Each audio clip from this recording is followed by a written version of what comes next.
I'm Janice Hossager. After 3 decades in the marketing business and many years of being an entrepreneur, I've learned a thing or two about marketing. Join me as we talk about marketing, small business, and life in between. Welcome to my weekly marketing.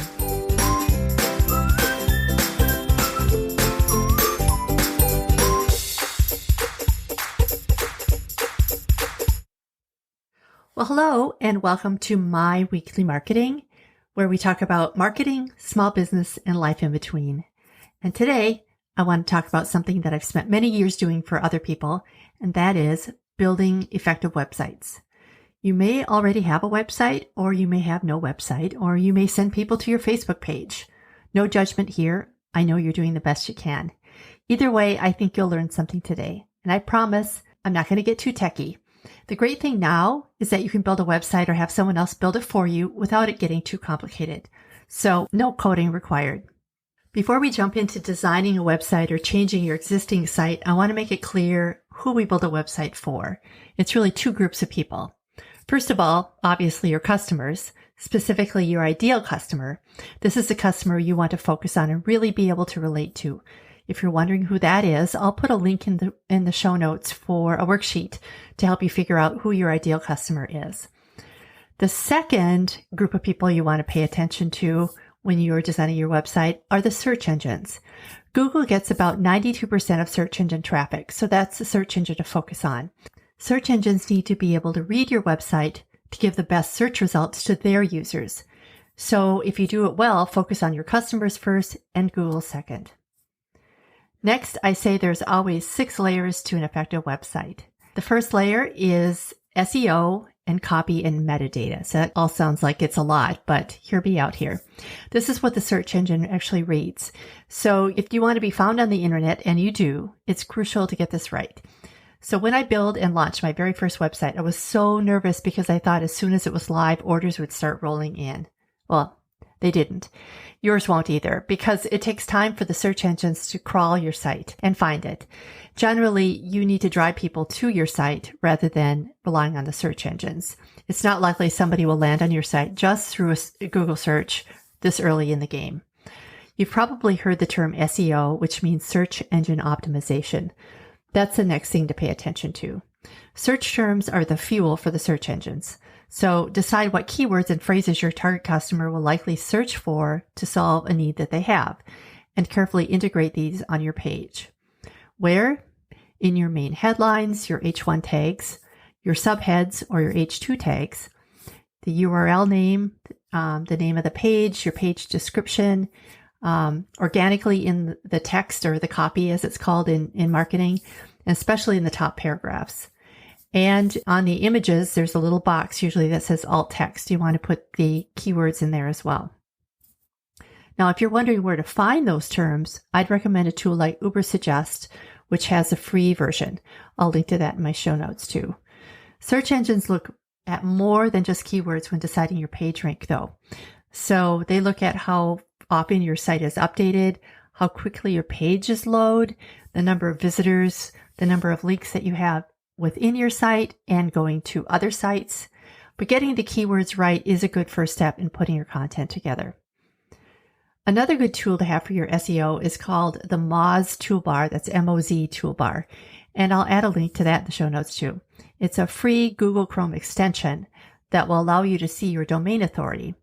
Your domain authority, or DA, is a number from 1 to 100, and almost nobody has 100, except maybe Google themselves. It's a way to get a quick assessment of how your site's doing. It becomes important because you want to rank higher than your competitors. So if your site rank is 35, for example, and your competitor is 21, you're doing pretty well. If you're doing worse than your competition, then that's a problem because they're going to show up ahead of you in search results. If that's the case, then I recommend going back to Ubersuggest, and they can do a free evaluation of your site and show you where you're having issues. You can certainly hire a copywriter to write the text for your site, but if you do, make sure that they pay attention to SEO when they're writing. Some copywriters do, some do not.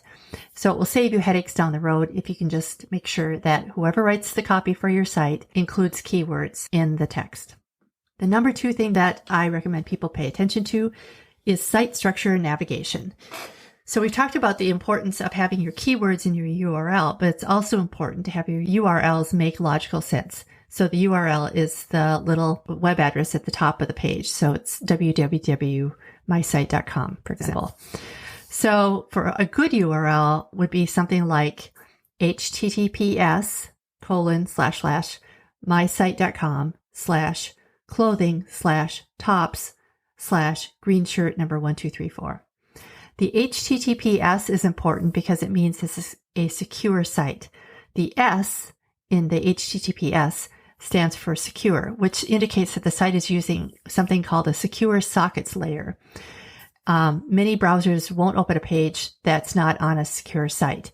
And when you reserve a domain, they will typically include an SSL certification in that so that you can make sure that on your site it does read HTTPS. The search engines view navigation similarly to how they view URLs. It has to make organized sense. The thing to remember is that search engines give your top-level pages more weight than pages further down in your navigation. So your pages should be given an order of importance, such as level 1, which are your main level pages, such as your home page, your about page, maybe if you have a shop page or whatever your main pages are. Level 2 is your next level down, and level 3 is further down yet. Its hierarchy is important not only for the search engines, but also for the visitors, and that's why Google pays attention to it. So if you sell products on your site, then you should divide them into logical order. Like if you sell home decor, that can be a top level page. Then something like rugs would be on level 2 page, and then area rugs would be level 3, and individual products would be level 4. So the next area to pay attention to is the marketing. This is the area that I feel most sites miss the boat. If you have an online business, your website is your business. So getting the marketing right is really key to making sure your customer stays instead of clicking away, never to return. Make sure to include a place to capture their email address, and you can do that with a free download or coupon or give them incentive to do that. The most effective way to do that is with a pop-up on the homepage. And I know people hate the pop-ups, but they really work. And they're really effective at getting people to leave an email address. And sometimes if I'm really interested in what a website is offering, I'll look for ways to get added to their email list. On your homepage, I'd recommend focusing on the top part of it, referred to as above the fold. In this area, you'll want to make sure 4 things are crystal clear on the top of your homepage. Number 1, what you do. That's all. Number 2, who's it for? Number 3, how can you solve your customer's problem? And number 4, what do you want them to do next? So it can be just your logo and what it is you do for a living or what is your business does, and then how you can help your customer, and then it can be just a button that says call. It can be download. It can be go to this next page. Whatever it is, you want to make sure you give them a call to action. Also, you don't want to have a ton of content on your homepage. So I'm talking about below the fold or after you scroll down the page. Just introduce people to what you sell, why they'll need it, and then direct traffic to the other pages. Your homepage is a top-level summary of what you offer. Trying to do too much on this page will overwhelm people and they'll click away. Our 4th layer to a website is called user experience, or sometimes called UX. If you've ever been to a website and couldn't find the information that you're looking for, you know how frustrating it is. And I'm guessing you kind of left in frustration. Being able to find things is one of the 6 main factors considered in a good user experience. Your website needs to be, number 1, useful. It should relate to all the needs of your company and the website visitor. Number 2, findable. Quite simply, your visitor should be able to find what they're looking for, and it needs to make logical sense when you visit a site. Number 3 is desirable. Your images and design should create an emotional connection with your visitor. Number 4 is easy to use. It should be easy for anyone to use, especially your target customer. Number 5 is credible. You must let visitors know that you can be trusted. That can be done by showing logos, for example, of clients, maybe reviews from clients, or places where you've been published, for example. And finally, your website needs to be accessible. That's especially important for people with visual disabilities. For example, adding things like alt text to the images is what people who are vision impaired really rely on to read the images. The next layer of your website that you need to pay attention to is the graphic design. Now, graphic design may seem like the easy part of the web design, but there's a lot more to it than, well, meets the eye, right? Design is really the tip of the marketing iceberg. It should reflect your brand, your customer, and have its roots in psychology and consumer behavior. It's kind of a tall order, right? For instance, what type of images appeal to your target customer? What colors perform the best? What appeals to them? What causes them to click away? The goal of a good design is to affect the visitor's state of mind and lead them to buy, because we buy an emotion, right? Not logic. Then there's something else, loading times. Depending on the type of connection your visitor has, that beautiful photo or video you may want at the top of your site may cause your site to load very slowly, and that can have a real impact on your SEO, as well as if people are loading it on a mobile device, they may just click away and give up in frustration. Speaking of mobile design, these days most sites are mobile responsive, so they will display differently on a phone than they will on a desktop computer. They're typically the same site, but they're slightly edited so that they look good on a phone and on a computer, and that's something that can be worked out when you are building your site. 92% of internet users access the internet using a mobile phone. And although that number may vary depending on your business, it's important to be ready for mobile. And that number is projected to increase exponentially. So having a mobile-friendly site is really important. And because the screen size is different, the type should be larger and more responsive on different screen sizes. And since wireless mobile isn't typically as fast as like broadband or something that you would have in your home, it needs to load quickly, even when the phone has limited service. So now the second thing I want to talk about today is if you're just starting out with your site, there's a few more things to consider. First off, if you don't have a site at all, I can't stress how important it is to have one. Yes, I know they're expensive to build, but these days everybody needs a website. Sometimes small business owners have a page on Facebook that they use as a website. I would say that works temporarily, but not long term. There's a saying in marketing that goes, don't build on rented land. And things can happen. You know, Facebook can go away tomorrow. There's just no guarantee, and you don't want to lose your business if it's just built on social media. It's possible to build your own site with platforms such as Squarespace or Wix or Weebly. They can help you easily with that. Platforms like Squarespace have a disadvantage in that you don't really actually own the site. They own it. You do own the content, but if they shut down for any reason, you're kind of in the same boat as if you built it on Facebook. You'll lose your website.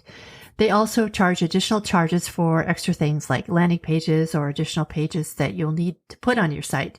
However, if you're in a hurry to get a site done and have no tech knowledge, they're a great option. And if you have a site on Squarespace and it's working for you, then you go girl, no problem.